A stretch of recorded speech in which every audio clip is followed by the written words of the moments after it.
Vers la fin de la Bible, on trouve 21 lettres adressées à des communautés de disciples de Jésus à travers l'ancien empire romain. Des lettres? Comme si je lisais le courrier de quelqu'un.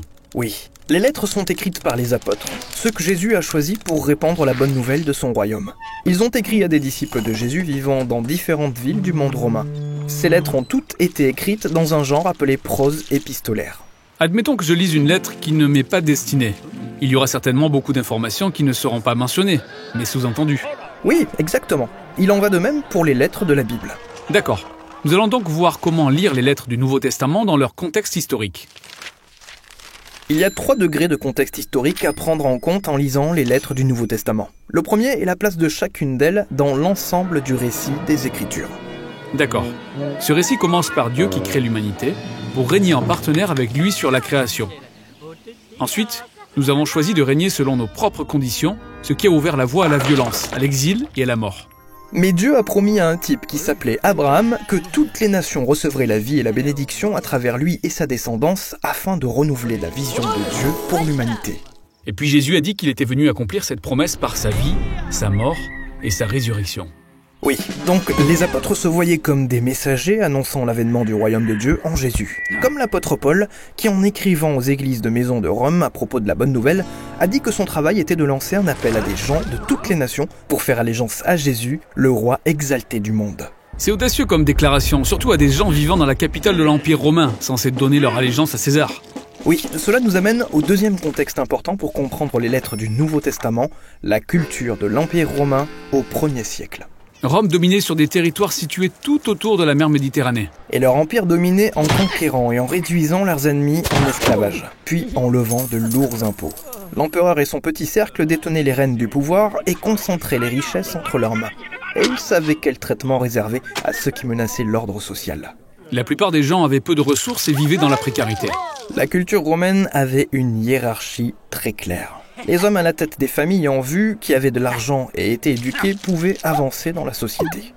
Mais les femmes, les enfants, les esclaves et les pauvres étaient toujours désavantagés et traités comme inférieurs.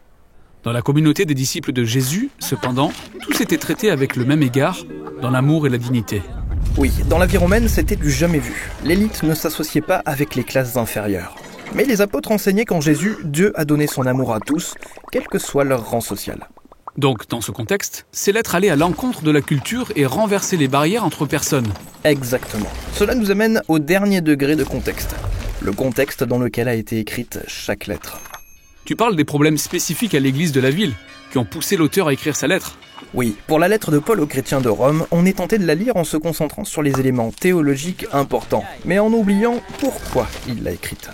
Pourquoi l'a-t-il écrite ?